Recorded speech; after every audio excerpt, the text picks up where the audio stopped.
Hello friend, how are you? कैसे हो? I am advocate Gaurav Kumar Gupta, MBA finance and chartered accountant qualified and PhD holder management. My my project derivative market future trend analysis. This is a research. Very important topic hardcore finance पर research किया derivative market operation future trend analysis. आज हम topic आपको discuss करने जा रहे हैं hard core finance का सबसे main topic equity valuation and analysis. Equity का हम कैसे वैल्यूएशन करते हैं और एनालिसिस कैसे करते हैं। इक्विटी मीन्स क्या हो, इक्विटी शेयर होल्डर का हम कैसे वैल्यूएशन करते हैं। सिक्योरिटी इक्विटी में इक्विटी क्या होता है, सिक्योरिटी होता है जो stock exchange board of India द्वारा सेबी द्वारा गाइडलाइंस होता है। The security analysis when faced with the security analysis when faced with the problem of making a buy, hold, sell decisions must first evaluate the past performance of the security. The coupled with his personal experience predict its future performance and relative market position. The detailed data available to the analyst for this task for exists is human capabilities of assimilations. The analyst therefore will normally base his predictions on several bases attributes of the security and modify these results in the light of his intuitive beliefs. While the process may be generally successful, is intuitive segments makes a evaluation of errors and improvement of this technical very difficult is not impossible. The valuations task is relatively straightforward in case of bond preference share because benefits are generally constant are reasonably certain. Equity valuation is different because the return on equity in a certain and can change from time to time in the size of the return and the degree of fluctuations which together determine the value of a share to the investor. Therefore, forecasting ability of the analyst are far more circle in the equity analysis. In fact, active equity management is based on the nation explicitly state or implied that the stock market not totally efficient. Put another way, active equity management assume that all historical and current information is not fully and correctly reflected in the current price of every stock. Hence there exists stock that are the undervalued, fairly valued and the overvalued.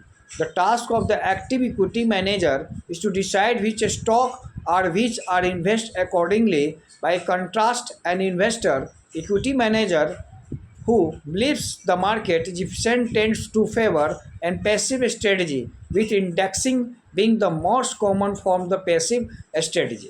पहले का हम strategy को देखते हैं। A useful way of thinking about active versus passive strategy in the term of the three activities performed by the managers. पहला तो portfolio construction, portfolio का जो हम कंस्ट्रक्शंस करते हैं deciding on the equity to buy and sell, equity का खरीद और बिक्री करते हैं। ट्रेडिंग ऑफ सिक्योरिटी, सिक्योरिटी का हम क्या करते हैं, ट्रेडिंग करते हैं, सिक्योरिटी का ट्रेडिंग करते हैं। तीसरा पॉइंट क्या करते हैं, पोर्टफोलियो मॉनिटरिंग, पोर्टफोलियो का हम मॉनिटरिंग करते हैं। फिगर्स में summarize the active manager devote the majority of their times of the portfolio construction. In contrast with passive strategies such as indexing, managers devote less time to this activity. अब active equity investment style क्या होता है? Active equity investment style का मतलब होता है the primary style of the active equity management are top down and bottom up. Even though there are few pure examples of these two styles, they serve as a useful point of reference. A manager who used to top-down equity management style begins with an assessment of the overall economic environment and forecast of its near-term outlook and makes a general assets allocation decision regarding the relative attractiveness of the various sector of the financial market. Equity, bond, real estate, bullions, cash equivalent, top-down managers. The analysis, the stock market is the attempt to identify of economic. Stock market का जो main point होता है उसका economics को identify करना होता है. अब आते हैं activity equity management versus passive equity management. Equity management का मतलब होता है एक्टिव, एक पैसिव. एक्टिव में होता है सब्जेक्टिव और ऑब्जेक्ट. पैसिव क्या होता है? ऑब्जेक्टिव. कॉम्प्लेक्स रूल्स होते हैं, सिंपल रूल्स होते हैं पैसिव में. फ्यू नेम्स होते हैं एक्टिव में, और पैसिव में मेनी नेम्स होते हैं. एप्रोप्रिएट वेटिंग एक्टिव में होते हैं इक्विटी मैनेजमेंट में, और पैसिव इक्विटी मैनेजमेंट में होता है प्रिसाइज वेटेड्स. अब आते हैं ट्रेडिंग पॉइंट पे. हार्डकोर फाइनेंस का सेकेंड पॉइंट ट्रेडिंग पॉइंट. ये तो इक्विटी मैनेजमेंट पॉइंट्स बताया आपको. अब ट्रेडिंग पॉइंट पे आते हैं. ट्रेडिंग पॉइंट पर एक्टिव का पॉइंट होता है वर्क ट्रांजैक्शन, लेन देन जो हुआ. ट्रांजैक्शन का मतलब क्या होता है? व्यवहार, लेन देन. हमारे बीच क्या लेन देन हुआ, ये सभी ट्रांजैक्शन है. बिजनेस क्या ट्रांजैक्शन है, समाज क्या, सोसाइटी क्या ट्रांजैक्शन है. आप जिसके साथ जैसा ट्रांजैक्शन करेंगे उसके साथ वैसा ही आपका आउटपुट आएगा. वर्क ट्रांजैक्शन, इसका पैसिव यदि हम लेते हैं प्रोग्रामिंग ट्रांजैक्शन, उसके अनुसार हम पैसिव में यदि सोचते हैं तो प्रोग्रामिंग ट्रांजैक्शन होता है ट्रेडिंग में.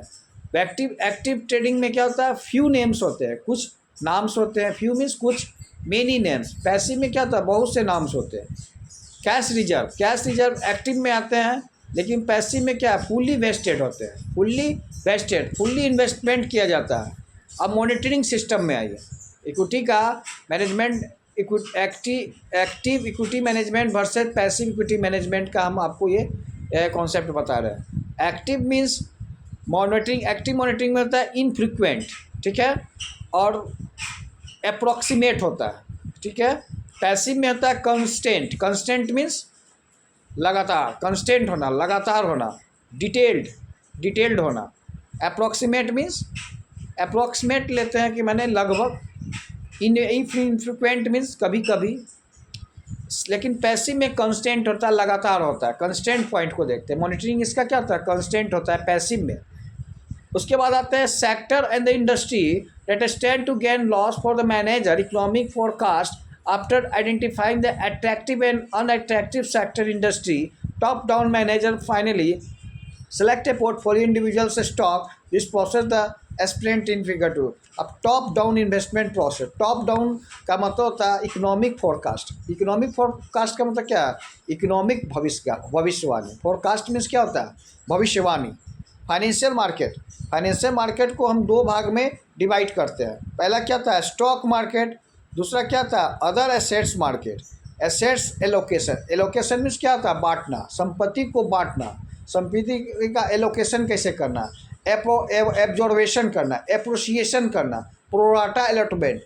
फाइनेंस का सबसे टफ माना जाता है जो यूनाइटेड स्टेट ऑफ अमेरिका जो फाइनेंस को एलोकेट करता है, या वर्ल्ड में कहीं भी फाइनेंस का एलोकेशन होता है, वो एब्जॉर्वेशन बेसिस पे होता है. किस बेसिस पे? एब्जॉर्वेशन, जिसको कहते हैं एप्रोसिएशन बेसिस पर प्रोराटा अलॉटमेंट. पूरे फाइनेंस में सबसे टफ होता है प्रोराटा अलॉटमेंट. ये बड़े फाइनेंसर, बड़े एनालिसिस्ट के लिए यह चैलेंज होता है, बहुत ही बड़ा चैलेंज होता है. अब आते हैं इकोनॉमिक फोरकास्ट. इकोनॉमिक फाइनेंस में फाइनेंशियल मार्केट होते हैं. उस फाइनेंशियल मार्केट में एसेट्स एलोकेशन किया जाता है. स्टॉक मार्केट के नीचे क्या होता है? इक्विटी पोर्टफोलियो, सेक्टर एनालिसिस भी कहते हैं. और दूसरा क्या होता है? Other assets market. अनएसेट्स मार्केट्स भी होते हैं. A manager who use the bottom-up equity management style de-emphasize the significance of economic and market cycle and focus instead on the analysis of individual security. इसमें security क्या होता है? Individual होता है. Using the financial analysis and the और computers screening techniques, ठीक है. The bottom-up managers seek out stock that have the certain characteristic that the deemed attractive, low price, earning ratio, small capitalization, low analysis coverage. पिछले video में हमने बताया था small capitalization, mid capitalization ये equity का ही पार्ट है। सेप्स कैरेक्टराइजेशन एक्टिव इक्विटी मैनेजमेंट। अब इक्विटी मैनेजमेंट में क्या होता है, finance department. Some of the major स्पेक्टराइजेशन, two major styles active equity management and are listed below. Growth manager क्या होता है, growth manager can be classify either top down and bottom up. Growth manager are often divided into large capitalization and small capitalization subgroup. Large growth manager का जो main prior divided होता है capitalisation, large capitalisation में से, और small capitalisation में सब group को बांटा जाता है, एलोकेट किया जाता है। The growth manager seek to buy, seek means क्या होता है, buy security that are typically selling at relatively high PE ratio due to high earning growth, with the expectation of the continued high or higher earning growth. The portfolio of the growth managers are characteristics by the relatively high bids price book and PE ratio, high return equity and growth rate, and relatively low dividend yields. और market timers आते हैं finance का, equity का second पर market timers. The market timer typically asset category top down investment style and comes in many varieties. The basis of assumption of the market timer that he can continue to in this sense. The market teamer not too distant relative to the technical analysis. The portfolio of the market teamer not fully invested in equity, rather she moved in out of stock market is her economic analysis and technical work decitest. Hedgers mean the hedgers seek to buy equity share. हेजर्स क्या करता है, equity shares को खरीदने में सीख करता है, but also a place well define limits on the investment risk on. Hedgers means होता है कि रिस्क को मिनिमाइज करना। हेजर्स प्रोसीजिंग जो होता है वो इक्विटी शेयर्स को खरीदने में हैजिंग करता है, रिस्क को मिनिमाइज करता है। On one popular hedging technical involve simultaneously purchasing B sustained if stock price goes down. जब स्टॉक्स प्राइस जब गोज डाउन होता है, while the potential profit if the stocks price goes up. Stocks price का जब दाम कम होता है या स्टॉक प्राइस का दाम यदि गो अप होता है, बढ़ता है, is diminished only by the original cost of the put, तब हम ओरिजिनल कॉस्ट पर उसे खरीदते हैं। This is example of relative simple. Put means क्या होता है, खरीदना। हैज मीन्स रिस्क को मिनिमाइज करना। हाउएवर इस प्रकार practitioner follow much more the complicated has strategy, और इस प्रकार इन्वेस्टर्स के लिए बहुत ही कॉम्प्लिकेटेड होता है स्ट्रेटजी को अपनाना। ठीक है। Value manager sometimes called contents because they see value where many of the market participant do don't. The value manager seeks to buy security that are the discount of their face value, sell them at the in excess of value. Value manager fall into either the top down and the bottom up category. Value manager use the dividend discount. Value manager का जो use होगा वो dividend discount पर use किया जाएगा। Group rotations manager in the subcategory of the top-down management style. The basic idea behind the technical that economy goes through reasonably well-defined phase of the business cycle, namely the recession recovery phase of economic forecast, into which phase will evolve. He can then select those perceived when be version moving recessions recovery of group orders would be being purchased stock in the appropriate sector, specifying the industry are the sensitive to pick up the economy. अब आइए technician sometimes called technical analyst Christians. This screens market cycle, not economic cycle, the peak securities slowly on the basis of historical price movement as the related to project price movement by reading a chart of the price action of a stock, a group of stocks, and at fully discriminating patterns. The technical hopes to be able to predict the future path of the price action model, PE ratio, earning surplus in the term of portfolio characteristics. Value managers have the relative low bids, low price book and PE ratio, high dividend yield. इसमें क्या करते हैं, high dividend yield को हम explain करते हैं। अब आते हैं equity valuation model. Equity valuation model होता क्या है, इसके बारे में जानिए। इक्विटी वैल्यूएशन मॉडल का मतलब होता है equity discuss some of the various style equity management when term now to the sum of actual model equity valuation. The purpose of these models is to identify whether stock mispriced, undepriced stock need to be purchased. Overpriced stocks should be sorted. As the most modern equity valuation models are based upon the present value theory set from the detail by the John B. Williams in the theory investment value investment analysis must term first the present value estimations to know intrinsic value of the equity. Present value estimation means हो गया present value further value upon 1 plus I is का power n. More formally by rewriting we gets where the valuation of the analysis का ये main points आपको explain किए हैं। Equity valuations होते क्या है, किस प्रकार से हम इसका वैल्यूएशन करते हैं। उसके बाद हम आपको एक्सप्लेन करने जा रहे हैं रेवेन्यू का मतलब जैसे एक एग्जांपल के द्वारा हम समझाना चाह रहे हैं कि जे suppose that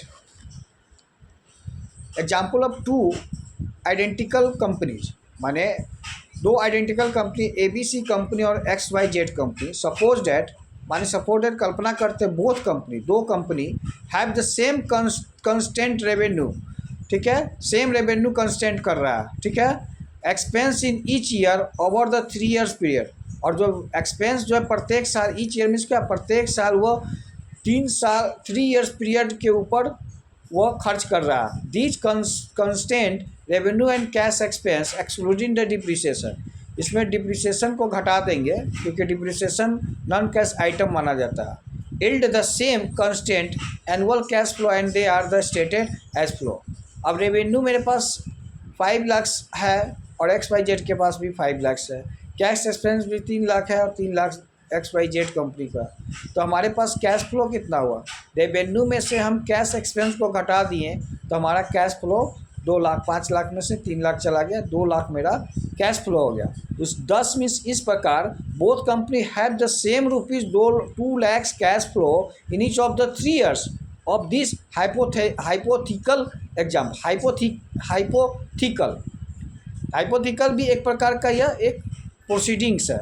next, suppose that both company incur total depreciation rupees 3 lakhs period out over the 3 years period. Standard accounting practice sometimes allow a manager to choose among the several depreciation schedule. ABC company choose straight line depreciation, XYZ company choose the accelerated depreciation. These two depreciation should are the tabulated year. 1 year में 1 लाख और year 2 में 1 लाख और 3 लाख था। हर एक साल 3 साल में इसको 1-1 लाख रुपया डिप्रिसिएशन चार्ज हुआ, तो 3 लाख हो गया। अब स्ट्रेट लाइन वैल्यू में, और ये क्या किया है कि शेड्यूल लाइन वैल्यू में क्या किया है कि 1.5 लाख इसका, 1 लाख इसका, 50,000, मैंने रिटर्न डाउन वैल्यू मेथड अपनाया डिप्रिसिएशन। अब हम क्या करेंगे, दोनों कंपनी को मर्ज करें। Not that the total depreciation over the 3 years period in the same for the both company. However, इस प्रकार ABC company has same rupees 1 lakh depreciation in each year, while the XYZ company the accelerated depreciation rupees 1,50,000 in the first years and rupees 1 lakh in the second year and the 50,000 depreciation in the third year. Now let's look at the resulting annual cash flow net income figure for the two company, recalling the each year's cash flow बराबर net income plus depreciation. Cash flow में हम क्या करते हैं, net income और plus depreciation को add कर देते हैं, तो यह मेरा कैश फ्लो निकल जाता है, ठीक है। अब ABC कंपनी एक साल 2 लाख रुपया कैश फ्लो किया, फिर 2 लाख दूसरे साल किया, फिर तीसरे साल 2 लाख किया, तो टोटल कैश फ्लो इसके पास कितना हुआ, 6 लाख। उसमें से ABC कंपनी क्या कि नेट इनकम में से 1 लाख 3 लाख रुपया नेट इनकम हो गया। अब कैश फ्लो 2 लाख इसका XYZ कंपनी का 6 लाख हो गया, और नेट इनकम 50,000, 1 लाख 3 लाख रुपया इसका नेट इनकम हो गया। इस तरह से हम कंपनी वैल्यूएशन कर रहे हैं, एनालिसिस पार्ट निकालते हैं। अब कहता है note that XYZ company's net income is the lower the first year the higher the third years, ABC company net income. इस प्रकार हम एनालिसिस पार्ट को एक्सप्लेन करते हैं।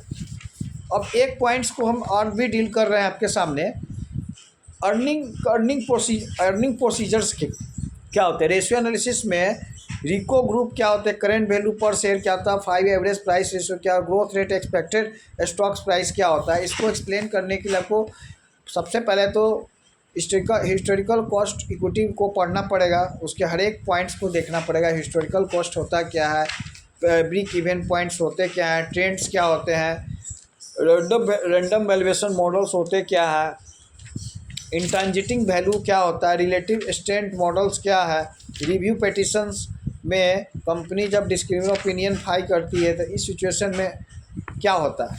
एक क्वेश्चंस आया very important, investor in the XYZ company were paid ₹2.40 in the dividends per share last year on their equity and these are expected the grow identity at 12% rate. What is the value of equity investor required 80% return. इसका answer क्या होगा, ये आपको questions बताए हैं। अगले video में इसको आप आंसर बताइएगा, इसके बारे में हम डिस्कस करेंगे, ठीक है। अब हम private equity and venture capital के बारे में नेक्स्ट वीडियो में डील करेंगे। वेंचर कैपिटल होता क्या है, इक्विटी वैल्यूएशंस में मार्केट एडिटिंग पोजीशन क्या होता है, इसके हर एक पॉइंट को चेक कैसे किया जाता है, पॉइंट्स को किस प्रकार से हम चेक कर सकते हैं। एक क्वेश्चन और भी इम्पोर्टेंट है इक्विटी शेयर्स के लिए, इक्विटी शेयर एनालिसिस के लिए। फर्स्ट ऑफ ऑल पहला question, gold star has been the generating the 10% less earning for its equity share holder in last few years given this depressing stage of affairs. All the earnings are paid to the equity shareholder. Earning for this year just finished were ₹8 per share and corresponding dividends were just paid. If investor required 80% return for Gold Star. What is the current equity price? What will be its price of 2 years? आपको निकालना है, इसमें दो चीज़ निकालना है। पहला तो current equity price निकालना है आपको, what will be it's price of 2 साल के लिए इसके प्राइस क्या होंगे। इसका आंसर हम आपको बता देते हैं, 25.7 एग्जैक्ट आंसर आएगा। इसका आप एक एनालिसिस पार्ट आप एक बार करिएगा, इसको एक बार देखिएगा, नहीं होगा तो इसका हम डेप्थ में अगले वीडियो में डिस्कस करेंगे कि इसका क्या पोजीशन है, किस बेसिस पर इक्विटी मार्केट का वैल्यूएशन किया गया। That's all. अगले वीडियो में हम आपको एक्सप्लेन करेंगे हार्डकोर फाइनेंस का नेक्स्ट चैप्टर। आज हम आपको इक्विटी वैल्यूएशंस के बारे में थोड़ा सा बताए हैं, डेप्थ में नहीं गए हैं। आपको private equity and venture Capitals के बारे में डिस्कस करेंगे नेक्स्ट वीडियो में। प्राइवेट इक्विटी होता क्या है, वेंचर्स कैपिटल के क्या रोल है, किस प्रकार से वेंचर, फिर उसका इन्वेस्टमेंट सिक्योरिटी में गवर्नमेंट सिक्योरिटी का क्या रोल है। उसके बाद non security form investment solution क्या है, non security form investment, real estate investment क्या होता है, रियल एस्टेट में हम कैसे इन्वेस्टमेंट करेंगे। मनी मार्केट आपको कल एक्सप्लेन किए थे, मनी मार्केट का और भी टूल्स है जो हमको एक्सप्लेन करना है अगले वीडियो में। आज का वीडियो यहीं पर हम समाप्त कर रहे हैं। That's all.